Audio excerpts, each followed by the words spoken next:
চলতি মাসে নির্বাচনী রোডম্যাপ চায় বিএনপি। দ্রুত ঘোষণা না এলে রাজনৈতিক দলগুলোর বিকল্প সিদ্ধান্ত নেওয়ার হুঁশিয়ারি। রাজনৈতিক ঐক্যমত্য হলে ডিসেম্বরেই জাতীয় নির্বাচন, সংস্কার চাইলে লাগতে পারে আরও 3 মাস, জানালেন শফিকুল আলম। দেশে আর লেজুর ভিত্তিক ছাত্র রাজনীতি চায় না গণতান্ত্রিক ছাত্র সংসদ। পরিচিতিমূলক সভায় ফ্যাসিবাদের কঠোর সমালোচনা। চলতি মাসেই শেখ হাসিনার মামলাগুলোর তদন্ত প্রতিবেদন আদালতে জমা দেয়া হবে, জানালেন চিফ প্রসিকিউটর তাজুল ইসলাম। এবং দেশের আকাশে দেখা গেছে পবিত্র রমজানের চাঁদ। কাল থেকে রোজা রাখবেন মুসল্লিরা, আজ রাতেই তারাবির নামাজ।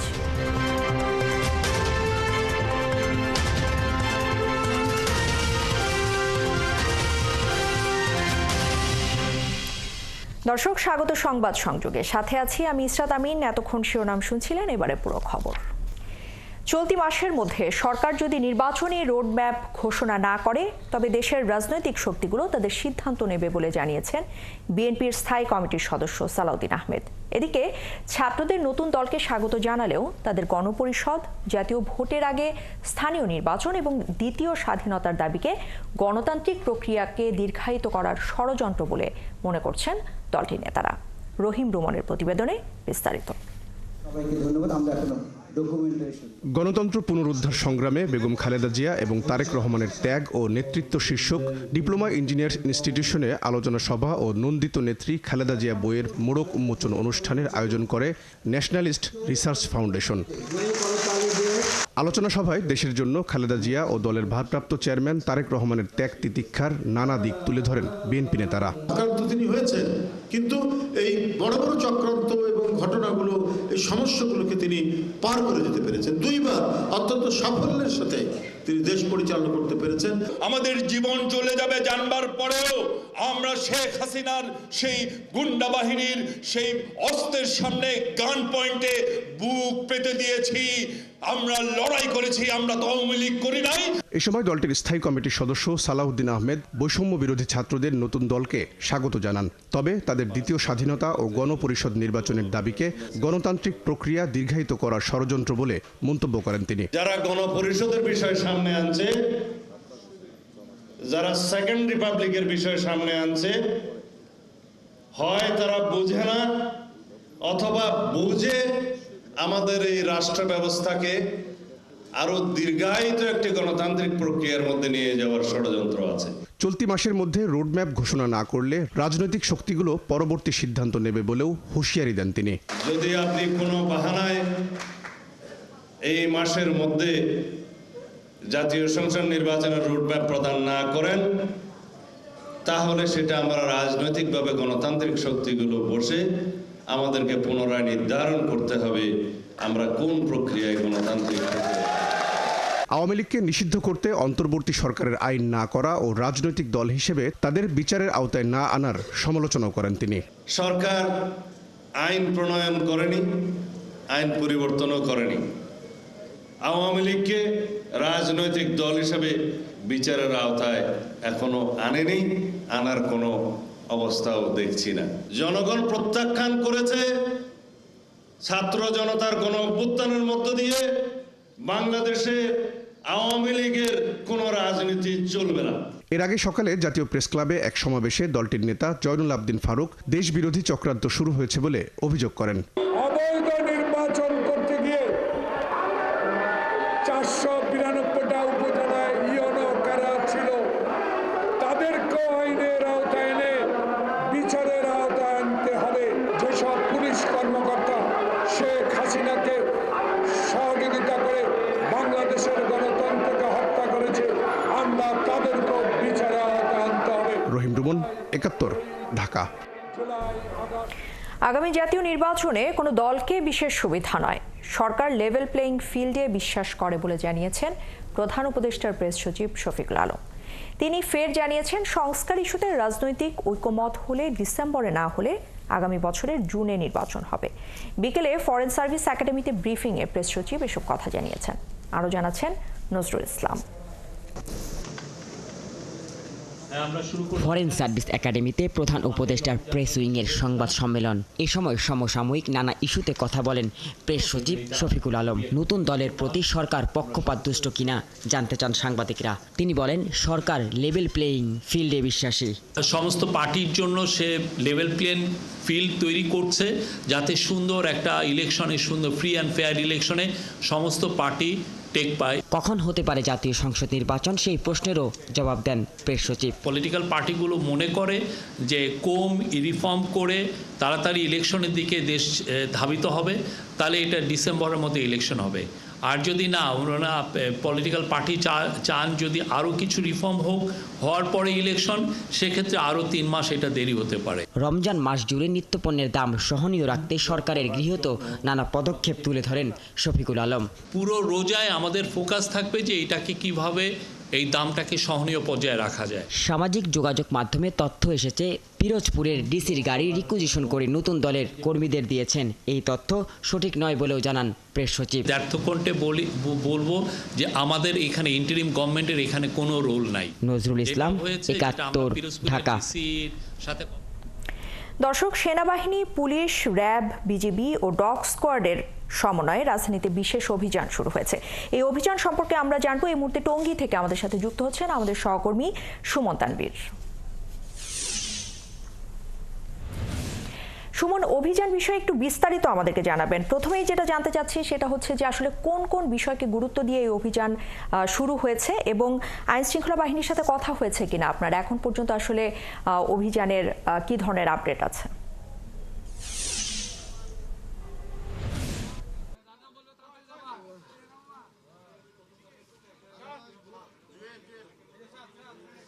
আপনি কিন্তু আসলে সংবাদে জানাচ্ছিলেন যে আসলে হঠাৎ করে রাজধানী সহ সারা দেশের আইন শৃঙ্খলা পরিস্থিতির অবনতি হওয়ার পরেই কিন্তু আমরা দেখছি যে যৌথ বাহিনী সাঁড়াশি অভিযান শুরু করেছে। ঠিক তারই অংশ হিসাবে আজকে টঙ্গীর একটি বস্তিতে, মাজার বস্তিতে অভিযান করে। আমি একটু আমার পেছন অংশটা দেখানোর পরে আমি বিস্তারিত একটু বলি। এই যে দেখছেন এখানে সংখ্যাগতভাবে আমাদেরকে একটু আগে জানানো হয়েছে যে 60 জনকে আটক করা হয়েছে এই মাজার বস্তি থেকে। এবং আমি আসলে দেখাতে পারছি না, হয়তো সংবাদে আমি দেখাবো যে এই মাজার বস্তিটি বিভিন্ন রকম বস্তি আমরা বিভিন্ন সময় গিয়েছি এবং দেখেছি বিভিন্ন রকম ঘর আসলে সেখানে তৈরি করে ভাড়া দেওয়া হয়। কিন্তু এই মাজার বস্তিটির আসলে যে স্ট্রাকচার সেটি দেখে আসলে এখানে যারা অভিযান করেছে তারাও যেমন আশ্চর্য হয়েছে এবং আমরাও আশ্চর্য হয়েছে যে একটি ঘরের ভেতরে আবার সুড়ঙ্গ করে আরেকটি ঘর তৈরি করা হয়েছে।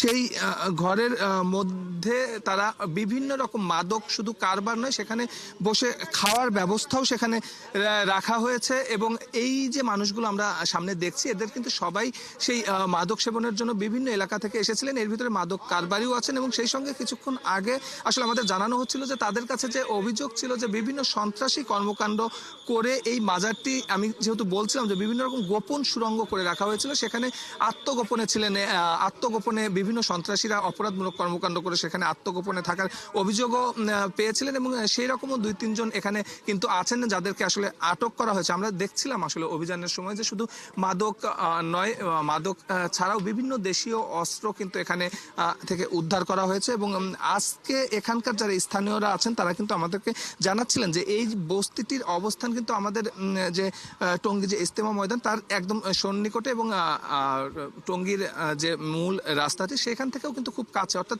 এই রাস্তাটিতে স্থানীয়রা বলছিলেন যে এই মাজারটি ঘিরে সব সময় কিন্তু একদম ওপেনে এই মাদক ব্যবসা চলতো এবং সেটি স্থানীয় পুলিশ থেকে শুরু করে যারা আইন শৃঙ্খলা বাহিনীর সদস্যরা আছে তারা কিন্তু মাঝে মধ্যে তাদের মতো করে অভিযান পরিচালনা করতো। কিন্তু দিন শেষে আমরা যা জানি কিংবা যা দেখি আসলে অভিযানের পরে আবার যা হওয়ার সেটি হয়। আমরা লোকালি এখানে এসে খবর নিয়ে যতটুকু জানতে পেরেছি যে গাজীপুরের কেন্দ্রিক সিটি কর্পোরেশনের হিসাবে প্রায় 33টি আসলে বস্তি আছে। সেই 33টি বস্তির কিন্তু একদম 17টি বস্তি এই টঙ্গী এলাকায় অবস্থিত এবং যে মাজার বস্তি থেকে আজকে অভিযান পরিচালিত হচ্ছে এটি একদম টপ ওয়ান্টেড বস্তি এই মাদক কারবার পরিচালনার বিষয়। এবং এটি এই এলাকা নয়, শুধু এই গাজীপুর এলাকার সবাই জানে যে এখানে ওপেনলি সেই ব্যবসাটি সবসময় পরিচালিত হয়ে আসছে। এবং সেই তথ্যের ভিত্তিতেই কিন্তু এখানে সেনাবাহিনী সহ আজকে যৌথ বাহিনী, আমরা বিজিবি দেখেছি, আমরা র্যাবের সদস্যদের দেখেছি, আমরা পুলিশ সদস্যদের দেখেছি,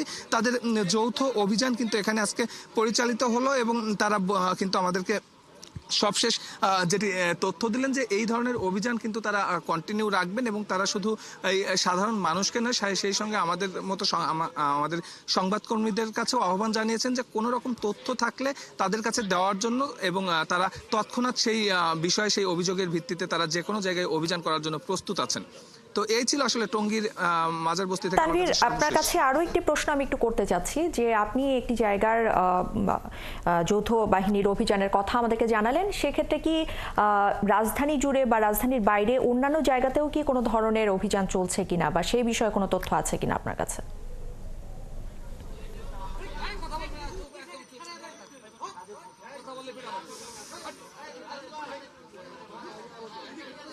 আমরা কিন্তু দেখছি, আমি শুরুতেই কিন্তু বলছিলাম যে যখন থেকে হঠাৎ করে আইন শৃঙ্খলা পরিস্থিতির অবনতি হচ্ছিল, সেই অবনতি হওয়ার পরপরই কিন্তু আমরা বিশেষ করে ছিনতাইয়ের ঘটনাগুলো যখন রাজধানী সহ আশেপাশের এলাকাগুলোতে বেড়ে যাচ্ছিল, তারপরেই কিন্তু এই ধরনের যৌথ অভিযান আমরা দেখছি। শুধু দিনের বেলা নয়, দিন রাত যখন যেখানে আসলে তথ্য পাচ্ছেন আইন শৃঙ্খলা বাহিনীর সদস্যরা, তারা কিন্তু তারা কিন্তু অভিযান পরিচালিত করছেন। আমি নিশ্চয়ই ক্যামেরায় দেখছেন যে এই যে মানুষগুলো যাদেরকে এখানে আটক করা হয়েছে, একটি মানুষ শুয়ে আছেন, আমরা ওখানে গিয়ে দেখছিলাম যে মানুষগুলো তাদের বেশিরভাগই এই পরিমাণ মাদকাসক্ত আসলে এখানে এসে হয়েছেন যে বেশিরভাগ আসলে খুব বেশি সেন্সের ভেতরে যে থাকতে পারছেন তা নাই।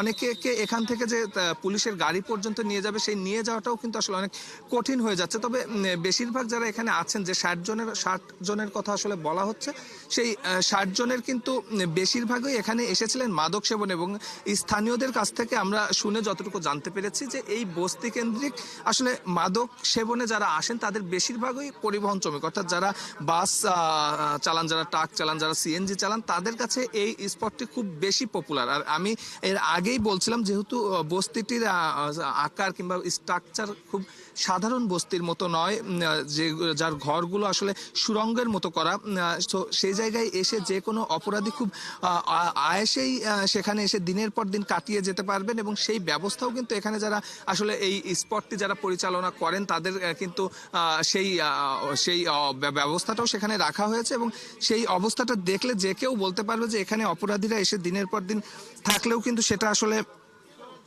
কেউ জানবে কিংবা কেউ আসলে বলতে পারবে এরকম না। আর বস্তিটির আকার এবং যদি বলি যে সীমানার বিস্তৃতি এত বেশি যে এখানে ইচ্ছা করলেও আসলে বলতেই হয় যে একটি থানার ইচ্ছা করলে সে এসে অভিযান পরিচালনা করবেন, সেই সক্ষমতার ব্যাপারেও কিন্তু আসলে প্রশ্ন তোলাই যায়। সো এই রকম একটি বস্তিতে আসলে অভিযান পরিচালনা করতে গেলে আমরা যখন এখানে স্থানীয় যারা থানার সদস্যরা আছেন তাদেরকে যখন আমরা আসলে তাদের সঙ্গে কথা হচ্ছিল, বলছিলাম যে আপনারা কেন যৌথ অভিযানের প্রয়োজন হচ্ছে, এই ধরনের একটি ওপেন বিজনেস যেখানে চলছে সেখানে আপনাদের কাছে আসলে খবরটা কেন আসছে না কিংবা আপনারা কেন জানছেন না, তখন কিন্তু তারা তাদের এই সক্ষমতার ঘাটতির কথাই বলছিলেন যে এই ধরনের এলাকায় আসলে ইচ্ছা করলেও তারা কিন্তু সেই ধরনের অভিযান পরিচালনা করতে পারে না। তারপরেও সিভিল টিম তাদের এখানে আসেন এবং মাঝে মধ্যেই যারা আসলে মাদক সেবন কিংবা মাদক ব্যবসার সঙ্গে জড়িত আছেন তাদেরকে কিন্তু এখান থেকে গ্রেপ্তার করেন। কিছুক্ষণ আগে যিনি নির্বাহী ম্যাজিস্ট্রেট ছিলেন তিনি কিন্তু আমাদেরকে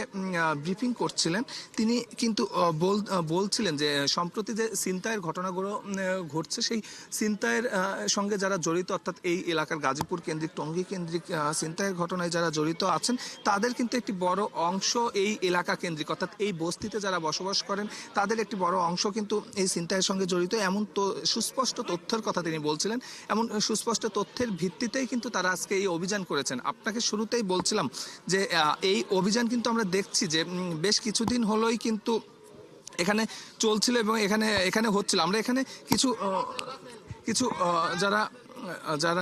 যারা আছেন আপনি দেখছেন যে এখন আসলে তাদেরকে নাম এন্ট্রি করে একে একে তাদেরকে গাড়িতে তোলা হচ্ছে। আমাদেরকে আসলে সেনাবাহিনীর তরফ থেকে ওইভাবে ইনস্ট্রাকশন দেওয়া আছে যে এখানে যারা আছে, যেহেতু তারা অলরেডি আটক হয়েছেন এবং তাদেরকে একটি মামলায় হয়তো গ্রেপ্তার দেখানো হবে, সো তাদের সঙ্গে কথা বলার রেস্ট্রিকশন আমাদের দিয়ে রাখা হয়েছে, যার জন্য আমরা আসলে সরাসরি কথা বলতে পারছি না। তবে আমরা নিজেদের মতো করে তাদের সঙ্গে যখন আসলে আটক করে এখানে নিয়ে আসা হয় তখন তাদের সঙ্গে কথা বলেছিলাম। তারা কিন্তু বলছিলেন তারা তাদের জায়গা থেকে থেকে সবাই বলছিলেন তারা তাদের নিজের জায়গা থেকে পরিষ্কারভাবেই নিজেদের কথা বলছিলেন যে তারা শুধুমাত্র এখানে মাদক সেবন করার জন্য এসেছেন এবং প্রতিদিনই তারা এখানে আসেন এবং সকাল কিংবা বিকাল যখন সময় পান তারা আসেন এবং নির্দ্বিধায় এখানে মাদক সেবন তারা করেন। কখনো এই ধরনের অভিযানের কথা কিংবা এই ধরনের ভয় তাদের ভিতরে কখনো কাজ করেনি, কিন্তু আজকে হঠাৎ করে তারা এই ধরনের অভিযানে পড়েছেন এবং শুধু তাদের কথা নয়, আমরা যখন স্থানীয়দের সঙ্গেও কথা বলছিলাম তারাও কিন্তু একটি কথা বলছিলেন, তারাও আজকের এই অভিযানে তারা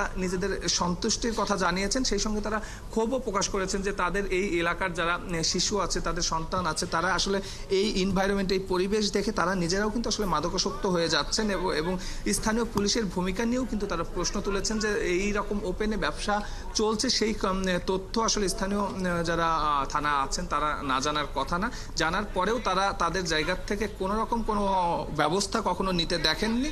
আজকে এই ধরনের ব্যবস্থা নেওয়ার পরে আসলে মাদক কারবার এই বস্তি ঘিরে থেমে যাবে এমনটা কিন্তু তারা আশা করছেন। আমি বলছিলাম শুরুতেই যে 17টি বস্তি এই টঙ্গী এলাকা কেন্দ্রিক গড়ে উঠেছে 17টি বস্তির কিন্তু বেশিরভাগ বস্তিকে ঘিরেই যে অভিযোগটি সেটি কিন্তু এই। সুমন, আপনাকে ধন্যবাদ। দর্শক, টঙ্গী থেকে আমাদের সাথে যুক্ত হয়েছিলেন আমাদের সহকর্মী সুমন তানভীর এবং জানাচ্ছিলেন যৌথ বাহিনীর উদ্ধার অভিযানের সবশেষ খবরাখবর। যাচ্ছি পরবর্তী প্রসঙ্গে। দেশে লেজুর ভিত্তিক ছাত্র রাজনীতি আর চায়না গণতান্ত্রিক ছাত্র সংসদ, এর মাধ্যমে শিক্ষার্থীদের মানবিক অধিকার খর্ব হয় বলে মন্তব্য করেন নবগঠিত এই দলটি। শনিবার সন্ধ্যায় ঢাকা বিশ্ববিদ্যালয়ের মধুর ক্যান্টিনে এক পরিচিতি সভায় এমন মন্তব্য করেছেন তারা। এ সময় নেতৃবৃন্দ বলেন, দীর্ঘদিনের আওয়ামী ফ্যাসিবাদী রাজনীতির সমালোচনা করেন তারা। আরও জানাচ্ছেন সাজিদ সরকার। রাজনীতির মধ্য দিয়ে ছাত্রদের অধিকার। বাংলাদেশ জাতীয়তাবাদী ছাত্রদল, ছাত্র ইউনিয়ন সহ ঢাকা বিশ্ববিদ্যালয়ের ক্রিয়াশীল 8টি ছাত্র সংগঠনের নেতৃবৃন্দ এই পরিচিতি সভায় যোগ দিয়ে নতুন এই সংগঠনকে শুভেচ্ছা জানান। তিনি এই মুহূর্তে আমাদের মধ্যে তুলে ধরেন তাদের প্রত্যাশার কথা। বলেন, শিক্ষার্থীদের নিয়ে সুষ্ঠু ধারার এই রাজনীতিকে চলমান রাখতে হবে। বিশেষ করে ঢাকা বিশ্ববিদ্যালয় কেন্দ্রীয় ছাত্র সংসদ নির্বাচন ডাকসু যেন সবার আগে অনুষ্ঠিত হয় এবং অন্যান্য ক্যাম্পাসগুলো যেন আমাদেরকে অনুসরণ করতে পারে। যদি আমরা কোনো ভুল করে থাকি আমাদের অবশ্যই সমালোচনা করবেন, দেশের স্বার্থে, ছাত্রদের স্বার্থে, নাগরিকদের স্বার্থে কাজে লাগানোর একটা চেষ্টা হিসেবে আমরা গণতান্ত্রিক ছাত্র সংসদের এই যাত্রাটা শুরু করেছি। এ সময় গণতান্ত্রিক ছাত্র সংসদের ঢাবির আহ্বায়ক আব্দুল কাদের বলেন, দাসত্ব এবং অপরাজনীতির বিরুদ্ধে লড়াই চলমান রেখে বিভাজনকে ভুলে আগামীতে ঐক্যের বাংলাদেশ গড়তে হবে। পাবলিক বিশ্ববিদ্যালয়ের নিম্ন মধ্যবিত্ত ফ্যামিলির সন্তানেরা উঠে আসে, একটা সিটের জন্য জিম্মি থাকতে হয়। আমরা কাঁধে কাঁধ মিলিয়ে আগামী বাংলাদেশ গড়ার স্বপ্ন আমরা এগিয়ে যাব। আগামী বাংলাদেশ গড়ে উঠবে মধ্যম পন্থার রাজনীতির মাধ্যমে। সেখানে সহাবস্থান এবং ঐক্যমত্যের রাজনীতি বজায় রাখার প্রত্যয় ব্যক্ত করেন সংগঠনটির কেন্দ্রীয় আহ্বায়ক আবু বকর মজুমদার। জুলাই অভ্যুত্থানকে যখন আমরা সংগঠিত করেছি তখনও আমরা এই সকল ধরনের ছাত্র সংগঠনের সাথে কিন্তু আমরা এক ধরনের ঐক্যে পৌঁছাতে পেরেছি। সবাই কিন্তু আমরা একই প্ল্যাটফর্মে বৈষম্য বিরোধী ছাত্র আন্দোলনে এসে হাসিনার বিরুদ্ধে সেই লড়াই করতে পেরেছি।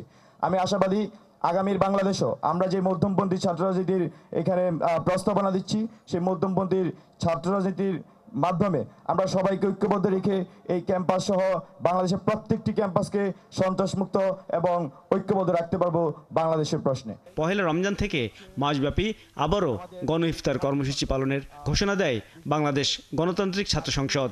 ঢাকা বিশ্ববিদ্যালয় কেন্দ্রীয় ছাত্র সংসদ। সাজিদ সরকার, 71, ঢাকা। জুলাই আগস্টের গণহত্যার মামলায় ক্ষমতাচ্যুত প্রধানমন্ত্রী শেখ হাসিনা সহ কয়েকজনের মামলার তদন্ত প্রতিবেদন চলতি মার্চ মাসেই আন্তর্জাতিক অপরাধ ট্রাইব্যুনালে জমা দেওয়া হবে। শনিবার সিলেটে এই তথ্য জানিয়েছেন আন্তর্জাতিক অপরাধ ট্রাইব্যুনালের চিফ প্রসিকিউটর তাজুল ইসলাম।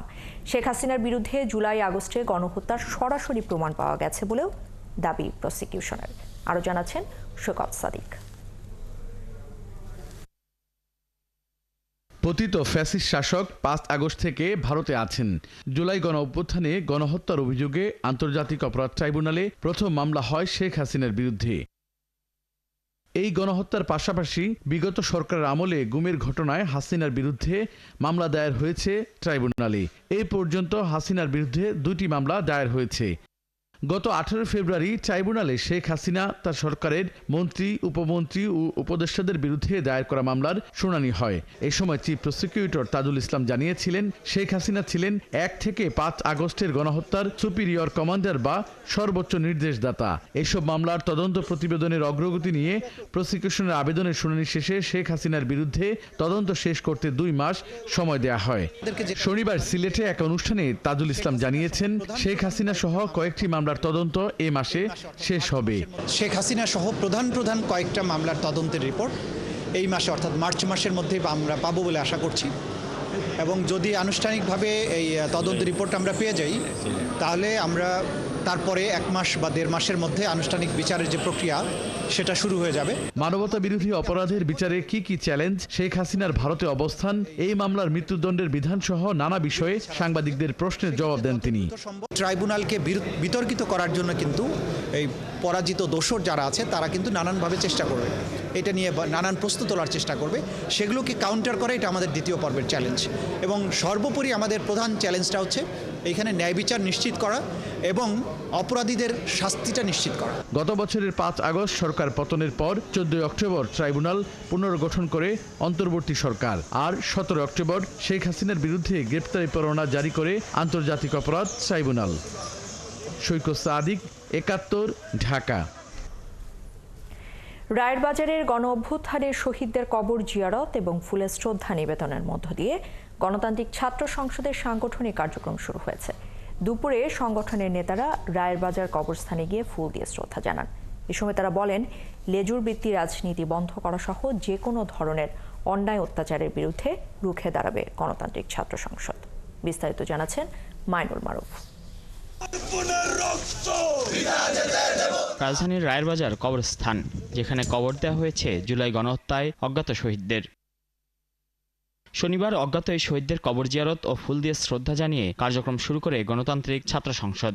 এ সময় সংগঠনের কেন্দ্রীয় ও ঢাকা বিশ্ববিদ্যালয় শাখার নেতারা অংশ নেন। পরে গণমাধ্যমের সাথে কথা বলেন নেতারা, জানান লেজুর ভিত্তিক রাজনীতি বন্ধ করা সহ যে কোনো ধরনের অন্যায় অত্যাচারের বিরুদ্ধে রুখে দাঁড়াবে গণতান্ত্রিক ছাত্র সংসদ। ছাত্র রাজনীতির নামে ছাত্রদেরকে ব্যবহার করে, ছাত্রদেরকে ইউজ করে যে বিদ্যমান ছাত্র সংগঠনগুলো যেভাবে দলীয় এজেন্ডা বাস্তবায়ন করতেছেন কিংবা নানান রকম কালাকানুন ব্যবহার করে শিক্ষার্থীকে জিম্মি করে রাখতেছে, সেই জিম্মিপনার বিরুদ্ধে গিয়ে নতুন একটা ব্যবস্থা আমরা হাজির করতে চাই। সংগঠনটির সদস্য সচিব জাহিদ হাসান জানান, যে উদ্দেশ্যে জুলাই আগস্টে ছাত্র জনতা জীবন দিয়েছে সেই উদ্দেশ্য বাস্তবায়নই নতুন সংগঠনের মূল লক্ষ্য। আমরা বারবারই বলে এসেছি, জুলাই গণঅভ্যুত্থান আমাদের শক্তি, জুলাই গণঅভ্যুত্থান আমাদের ভিত্তি। জুলাই গণঅভ্যুত্থানকে ভুলে গিয়ে বাংলাদেশে আর কোনো রাজনীতি চলবে না। জুলাই গণঅভ্যুত্থানে মানুষ যে আশা আকাঙ্ক্ষা নিয়ে রাজপথে নেমে এসেছিল, সেই আশা আকাঙ্ক্ষা হতে হবে বাংলাদেশের আগামী রাজনীতির মূল ভিত্তি। এ সময় আগামীর বাংলাদেশ নির্মাণে সবাইকে ঐক্যবদ্ধ থাকার আহ্বানও জানান তারা। মাইনুল মারুফ, 71, ঢাকা। নতুন দল গঠনের পর সরকারের নিরপেক্ষতার স্বার্থে উপদেষ্টা পরিষদে থাকা ছাত্রদের পদত্যাগের আহ্বান জানিয়েছেন গণ অধিকার পরিষদের সভাপতি নুরুল হক নূর। বিকেলে পুরানা পল্টনের কার্যালয়ে এক ব্রিফিংয়ে নূর এর কথা জানিয়েছেন। নুরুল হক নূর বলেন, গত 6 মাসে গণহত্যাকারীদের বিচারের অগ্রগতি নেই, আইনশৃঙ্খলা পরিস্থিতির উন্নতি না হওয়া, নানাভাবে সার্বভৌমত্বের সংকট তৈরি হয়েছে। বলেন, এর পেছনে সরকারের দায় রয়েছে। তিনি আরও জানিয়েছেন, নতুন যে রাজনৈতিক দল গঠন হলো, আন্দোলনের সেন্টিমেন্টের জায়গায় থেকেও যদি নেতৃত্ব পুরাতন পথে হাঁটে তা হবে জাতির সাথে প্রতারণা। ডাকসুর সাবেক এই ভিপি বলেন, জাতীয় ঐকমত্যের ভিত্তিতে দ্রুত সংস্কার শেষ করে জাতীয় নির্বাচনের পথে হাঁটতে হবে। তিনি দাবি করেন, আওয়ামী লীগকে নিষিদ্ধ করতে যথাযথভাবে সরকারকে ব্যবস্থাও নিতে হবে।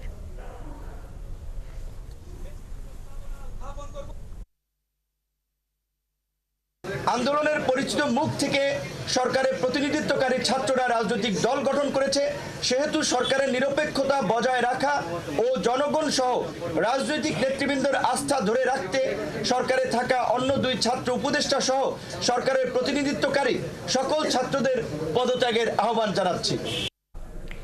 দাবি পূরণে অন্তর্বর্তী সরকারের উপর ভরসা রাখতে চান না হাইকোর্টের আদেশে স্থগিত হওয়া প্রাথমিক বিদ্যালয়ের সহকারী শিক্ষক পদে সুপারিশপ্রাপ্ত চাকরি প্রত্যাশীরা।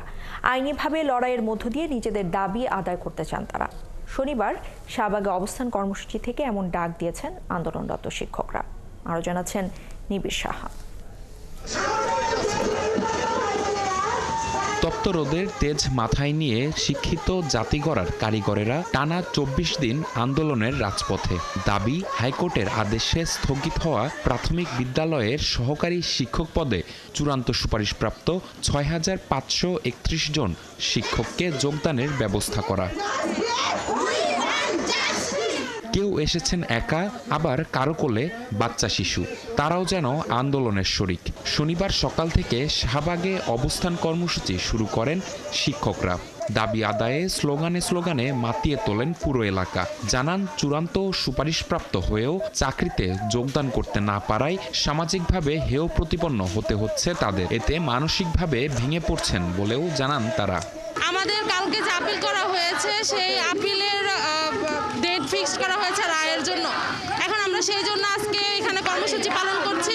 আমরা যে রাজপথে বসে বসে পুলিশের জলকামান আর মার খাচ্ছি, এগুলো আমরা আর সহ্য করব না। আমরা ৬,৫৩১ জন কার কোন জড়ো পড়েছি। আমরা সুপারিশপ্রাপ্ত শিক্ষক কেন আজকে রাজপথে? বাংলার মানুষের বুকে বা মানুষের কাছে এখন আমরা প্রশ্নবিদ্ধ। টানা ২৪ দিনের আন্দোলনে এসে সরকারের উপর ভরসা হারিয়েছেন শিক্ষকেরা। আশা করছেন আদালতে আইনিভাবে লড়াইয়ের মধ্য দিয়ে চাকরিতে পুনর্বহাল হবেন তারা। আমরা আইনিভাবে লড়াইয়ের জন্য সর্বোচ্চ চেষ্টা আমাদের চলমান আছে। আমরা সর্বোচ্চ চেষ্টা চালাচ্ছি। আগামীকালকে সুপ্রিম কোর্টের ১৪ নম্বর সিরিয়ালে আমাদের এই মামলাটি আছে। সেখান থেকে আমরা যখন আমাদের পক্ষে রায়টা চলে আসবে, আমরা স্কুলে চলে যাব। আমরা স্কুলে গিয়ে যোগদান করব। যখন ঘর থেকে বের হওয়ার পরেই বড় ভাইয়েরা, বড় কাকারা, বোনেরা, চাচিরা জিজ্ঞেস করে যে কিরে তোর জয়েনিং কোথায় হয়েছে, কবে জয়েনিং করবি, স্কুল কোথায় পড়ছে। এই যে একটা প্রশ্নের মুখোমুখি, আসলে এগুলো আমরা নিতে পারতেছি না। আমি সামাজিকভাবে, পারিবারিকভাবে আমি খুব হেয় প্রতিপন্ন হচ্ছে এবং খুব মানবতা জীবনযাপন করছে। একই সার্কুলারে প্রথম ২ ধাপে নিয়োগপ্রাপ্তরা চাকরি করতে পারলে তাদের চূড়ান্ত নিয়োগ স্থগিত কেন, এমন প্রশ্ন তাদের। নিবিড় সাহা, ৭১, ঢাকা। বাংলাদেশের আকাশে পবিত্র রমজান মাসের চাঁদ দেখা গেছে। রবিবার শুরু হচ্ছে সিয়াম সাধনা। শনিবার সন্ধ্যায় জাতীয় মসজিদ বায়তুল মোকাররমের সভাকক্ষে ধর্ম বিষয়ক মন্ত্রণালয়ের উপদেষ্টা আ.ফ.ম. খালিদ হোসেনের সভাপতিত্বে জাতীয় চাঁদ দেখা কমিটির সভায় এই সিদ্ধান্ত হয়।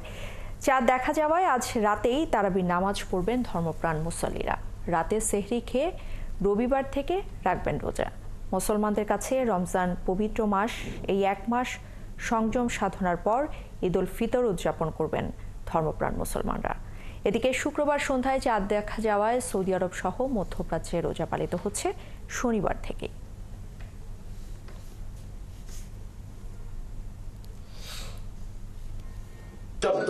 রোববার থেকে ১৪৪৬ হিজরি সালের পবিত্র রমজান মাস গণনা শুরু হবে এবং আমরা ব্যবসায়ী ভাইদেরকে অনুরোধ করি রমজানের পবিত্র রক্ষার্থে এই পবিত্র মাসে তারা ব্যবসা করবেন, লাভ করবেন, নিঃসন্দেহে করবেন।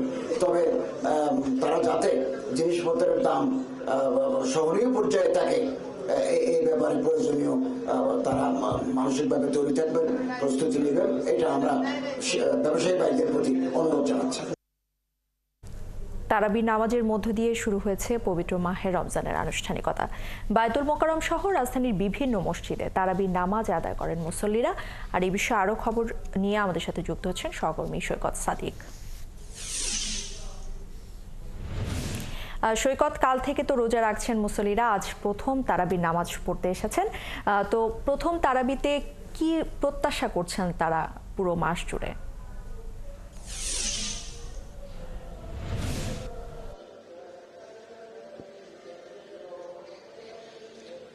সেটা আমি বলছিলেন যে আজকে জাতীয় মসজিদ বায়তুল মোকাররমের সাথে ইসলামী ফাউন্ডেশন তারা চাঁদ দেখা যাওয়ায় আজকে আগামীকাল থেকে যে রোজা সেটা আনুষ্ঠানিকতা বলেছে।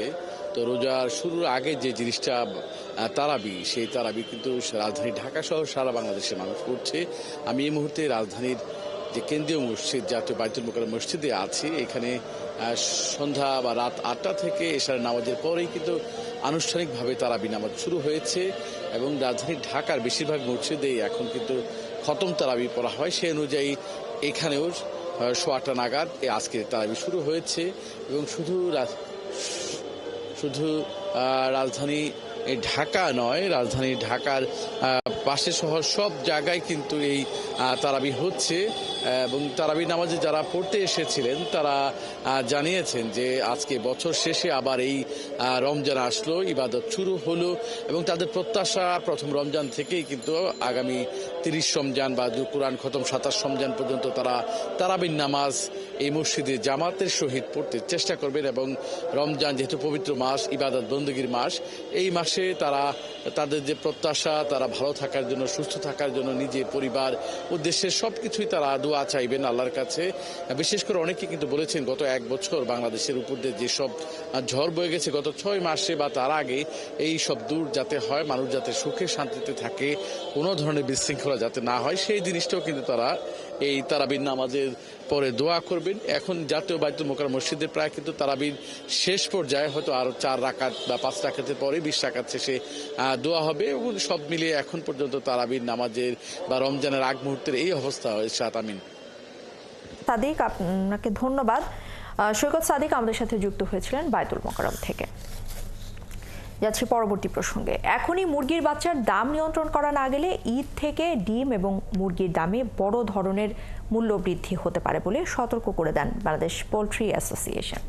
বলেন, ডিম মুরগির বাজার অস্থির হলে সরকার দাম নিয়ন্ত্রণে উঠে পড়ে লাগে, অথচ পণ্যটি উৎপাদনে মুরগির বাচ্চা এবং ফিডের দাম নিয়ে সিন্ডিকেট সরকারের কোনো মাথা ব্যথা থাকে না। বিস্তারিত রিয়াজ সেজানের প্রতিবেদনে। ডিম মুরগির বাজার নিয়ন্ত্রণে গেল সেপ্টেম্বর সরকার মুরগির বাচ্চার দর নির্ধারণ করে দেয় 49 টাকা, অথচ এখন বাচ্চা উৎপাদনকারী প্রতিষ্ঠানগুলো মুরগির বাচ্চা SMS দিয়ে বিক্রি করছেন 70 টাকা। যদিও এই দামে বাচ্চা পাচ্ছেন না সাধারণ খামারিরা, অলিখিতভাবেই কোম্পানি বেশি দামে বিক্রি করছেন, যার উপর আবার লাভ করছেন ডিলাররা। ক্ষুদ্র খামারিরা বলছেন প্রতিটি মুরগির বাচ্চা কিনতে হচ্ছে 90 থেকে 100 টাকা।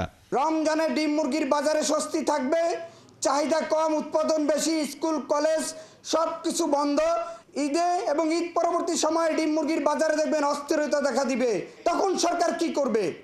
শনিবার বাংলাদেশ পোলট্রি অ্যাসোসিয়েশন জানান, মুরগির বাচ্চার এই সিন্ডিকেট এখনই বন্ধ করা না গেলে ঈদের থেকে ডিম মুরগির বাজার আবার অস্থির হতে পারে। আমার তো উৎপাদন খরচটাই বাড়িয়ে দিল, ঈদ আসার আগে ঈদে যে মুরগিটা বেরোবে সেখান থেকে কোম্পানিগুলো টাকা হাতিয়ে নিয়ে গেল। পার বাচ্চায় যদি 20 টাকা বেশি নিয়ে থাকে তাহলে তারা 960 কোটি টাকা গত 6 মাসে তারা সিন্ডিকেট করেছেন লাগাতার। তারা বলেন, ভালো মানের বাচ্চা কর্পোরেট গ্রুপ নিজেদের ও কন্ট্রাক্ট ফার্মিংয়ে দিয়ে সাধারণ খামারিদের দিচ্ছেন B ও C গ্রেডের বাচ্চা, ফলে এমনিতেই প্রতিযোগিতায় পিছিয়ে যাচ্ছে তারা। একটা কোম্পানির যদি 2 লক্ষ মুরগির বাচ্চা উৎপাদন হয়, এখানে 1 লক্ষ বাচ্চা তার নিজস্ব ফার্মে এবং তার কন্ট্রাক্ট ফার্মিংয়ে দিচ্ছেন এবং বাজারে সংকট সৃষ্টি হচ্ছে। বাকি 1 লক্ষ মুরগির বাচ্চা সে 2 গুণ 3 গুণ দামে, তার ইচ্ছা মতো দামে, মিনিটে ঘন্টায় দাম বাড়িয়ে দিয়ে আমাদের পকেট থেকে টাকা কেড়ে নিচ্ছে। সংগঠনের নেতারা জানান, কর্পোরেট প্রতিষ্ঠানের বিরুদ্ধে কথা বলায় একের পর এক মানহানির মামলা দেওয়া হচ্ছে তাদের বিরুদ্ধে, অথচ কোম্পানির সিন্ডিকেট প্রমাণিত হওয়ায় একাধিকবার জরিমানা করেছে প্রতিযোগিতা কমিশন। রিয়াজ সেজান, ৭১, ঢাকা। রোজায় বিশেষ নিরাপত্তা ব্যবস্থা গ্রহণ করেছে মহানগর গোয়েন্দা পুলিশ। সকালে রাজধানীর মিন্টো রোডের ডিএমপি মিডিয়া সেন্টারে অতিরিক্ত কমিশনার রেজাউল করিম মল্লিক জানিয়েছেন, পতিত সরকারের অনেকেই আইনশৃঙ্খলা পরিস্থিতি ঘোলাটে করার চেষ্টা করছে। রমজান মাসে আইনশৃঙ্খলা পরিস্থিতি নিয়ন্ত্রণে অপরাধীদের বিরুদ্ধে অল আউট অ্যাকশন শুরু করেছে ঢাকা মহানগর গোয়েন্দা পুলিশ। মহিম মিজানের রিপোর্ট। রমজানকে সামনে রেখে ঢাকা মহানগরীর আইনশৃঙ্খলা পরিস্থিতি স্বাভাবিক রাখতে পরিকল্পনা নিয়ে সংবাদ সম্মেলন করেন ঢাকা মহানগর গোয়েন্দা প্রধান। জানান, পুরো রমজান মাসে স্বস্তিতে থাকবে সাধারণ মানুষ। রমজান উপলক্ষে হাতে নেওয়া হচ্ছে বিশেষ পরিকল্পনা, যে কোনো অপরাধের বিরুদ্ধেই থাকবে ডিবির জিরো টলারেন্স। আজ থেকে আমরা ডিবির চলমান কার্যক্রমের পাশাপাশি রমজানকে সামনে রেখে বিশেষ অভিযান শুরু করতে যাচ্ছি। এটা হচ্ছে এক ধরনের বিশেষ গোয়েন্দা অভিযান, যেটাতে ছদ্মবেশে আমাদের সদস্যরা মানুষের মধ্য থেকে অপরাধীদের শনাক্ত করতে পারবে। সংবাদ সম্মেলনে ডিবি প্রধান জানান, ফ্যাসিস্ট পতিত রাজনৈতিক শক্তি বিভিন্ন অপরাধের ইন্ধন যোগাচ্ছে ঢাকা সহ সারা দেশে। এ সময় ডাকাত, ছিনতাইকারী ও মাদক কারবারিদের নিয়েও কথা বলেন গোয়েন্দা প্রধান। তার দাবি যৌথ বাহিনীর পাশাপাশি পুলিশও কাজ করছে। সংবাদ সম্মেলনে ডিবি প্রধান বলেন, ডিবি পরিচয়ে কেউ কাউকে তুলে নেওয়ার চেষ্টা করলে তা যেন গোয়েন্দা কার্যালয়ে অবহিত করা হয়। জনসাধারণের প্রতি আমাদের আহ্বান, এখন ডিবি পরিচয়ে কেউ গোপনে তুলে নেওয়া বা সিভিল পোশাকে তল্লাশি এই ধরনের কার্যক্রম কেউ করলে আমাদেরকে অবহিত করবেন। পাশাপাশি নাশকতা করতে পারে এমন কোনো তথ্য থাকলে ডিবিকে সহায়তা করুন। আপনাদের পরিচয় গোপন রেখে সম্পূর্ণ নিরাপদ রেখে আমরা প্রয়োজনীয় ব্যবস্থা গ্রহণ করব। কিছুদিনের মধ্যে রাজধানীতে আইন শৃঙ্খলা পরিস্থিতি উন্নত হবে বলে আশা প্রকাশ করেন ঢাকা মহানগর গোয়েন্দা প্রধান। ডিবির কার্যক্রম আরো বেগবান করা হয়েছে। মহিম মিজান, ৭১, ঢাকা। নগর সেমিফাইনালের স্পট নিশ্চিত, কিন্তু টেবিল টপার হওয়া এখনো বাকি। চ্যাম্পিয়ন্স ট্রফিতে সেটাই দখল করতে রবিবার দুবাইয়ে বিকেল ৩টায় মুখোমুখি হচ্ছে ভারত এবং নিউজিল্যান্ড। তবে এই ম্যাচ ঘিরে ভারতীয় শিবিরে একাধিক গুঞ্জন। রোহিত কি খেলবেন আর ভারত কি তাদের পূর্ণ শক্তি নিয়ে মাঠে নামবে? ম্যাচের আগে সব কৌতূহল পরিষ্কার করেছেন টিম ইন্ডিয়া কোচ। বিস্তারিত পার্থ বণিকের রিপোর্টে। ইনজুরিতে রোহিত শর্মা হয়েছেন কি ফিট নিউজিল্যান্ড ম্যাচে? তবে কি ক্যাপ্টেন্সি করবেন শুভমান গিল? প্র্যাকটিসে গিলকে ঘিরে দেখা গেল উচ্ছ্বাস। ঋষভ পান্তও অনুশীলনে ঝালিয়ে নিলেন নিজের গ্লাভস। তবে কি এক রোহিতের বিকল্প হিসেবে দুজনকে ঠিক করে ফেলল ভারত? না, কিছুক্ষণ বাদেই ব্যাট হাতে মাঠে উপস্থিত হলেন রোহিত শর্মা। হর্ষিত স্বামীদের বিপক্ষে নেটে শুরু করেন শটের বন্যা। বুঝিয়ে দিলেন তিনি গুড টু গো। নিউজিল্যান্ড ম্যাচের আগে রোহিতকে নিয়ে আনুষ্ঠানিক সুসংবাদটি দিয়েছেন ভারতের সহকারী কোচ রায়ান টেন্ডুলকার। রোহিত ঠিক আছেন, এটা তার পুরনো ইনজুরি। রোহিত জানে এটা কিভাবে ম্যানেজ করতে হয়। চ্যাম্পিয়ন্স ট্রফিতে এরই মধ্যে সেমিফাইনাল নিশ্চিত হয়েছে ভারতের। রবিবারের নিউজিল্যান্ড ম্যাচ গ্রুপের টপ পজিশন ডিসাইড করবে। এরই মধ্যে সাউথ আফ্রিকার ফন্ডার ডুসেন্তো ভারতকে এক হাত নিয়েছেন। ভারত নাকি একই উইকেটে খেলার সুবিধা নিচ্ছে, আর এটা বুঝতে নাকি রকেট সায়েন্স জানা লাগে না। যদিও শুরুতে মধু খাওয়া ভারত এখন ঠিকই তেতো স্বাদের জন্য প্রস্তুত হচ্ছে। কাটায় কাটায় এক সপ্তাহ বিরতি দিয়ে দুবাইয়ে নিজেদের তৃতীয় ম্যাচ খেলবে রোহিতরা। আর এরপরেই দুদিনের কম সময়ে তাদের নামতে হবে সেমিফাইনালে। শুরু হয়েছে গুঞ্জন, ভারত নাকি সেমির কথা মাথায় রেখে কিউই ম্যাচে অনেককেই বিশ্রাম দিচ্ছে। অবশ্য গোটা বিষয় নাকচ করে দিয়েছেন টিম ইন্ডিয়ার অ্যাসিস্ট্যান্ট কোচ। আমরা এরই মধ্যে ৭ দিন বিশ্রাম নিয়েছি, এখন আরও 2 দিন নিতে চাই না। ব্যালেন্স ঠিক রাখতে আমরা বোলিংটা একটু বাজিয়ে দেখতে পারি। তবে অবশ্যই নিউজিল্যান্ডের বিপক্ষে আমরা জিততে চাইব। মোমেন্টাম ধরে রাখা ও টেবিলের টপ পজিশনে যাওয়া আমাদের টার্গেট। ডেসকার্টের কথাতেই স্পষ্ট, ভারত তাদের ষষ্ঠ ও সপ্তম বোলিং অপশন বাজিয়ে দেখতে পারে। সেক্ষেত্রে বেঞ্চে আর্শদীপ, বারুণ চক্রবর্তী আর ওয়াশিংটন সুন্দররা তো আছেনই। নিউজিল্যান্ডের সাথে ম্যান ইন ব্লুদের সবশেষ ওয়ানডে সাক্ষাৎ হয়েছে 2023 বিশ্বকাপের সেমিফাইনালে, যেখানে 70 রানের বিশাল জয় ছিল কোহলিদের। অবশ্য অল টাইম স্ট্যাটও ভারতের পক্ষে। 118 ম্যাচের মধ্যে 60টি জিতেছে ভারত। অন্যদিকে নিউজিল্যান্ডের জয় 50টিতে, 7টা হয়েছে পরিত্যক্ত আর একটা ড্র। এখন দেখার অপেক্ষা এই স্ট্যাটে আরেকটা অঙ্ক কাদের পাশে যোগ হয়। পার্থ বণিক, ৭১। দর্শক, চলছে সংবাদ সংযোগ। সরাসরি সংবাদ এবং অনুষ্ঠান দেখতে চোখ রাখুন ৭১ ফেসবুক পেজে এবং সাবস্ক্রাইব করুন ৭১ ইউটিউব চ্যানেলে। থাকুন ৭১-এর সাথে। চলতি মাসে নির্বাচনী রোডম্যাপ চায় বিএনপি। দ্রুত ঘোষণা না এলে রাজনৈতিক দলগুলোর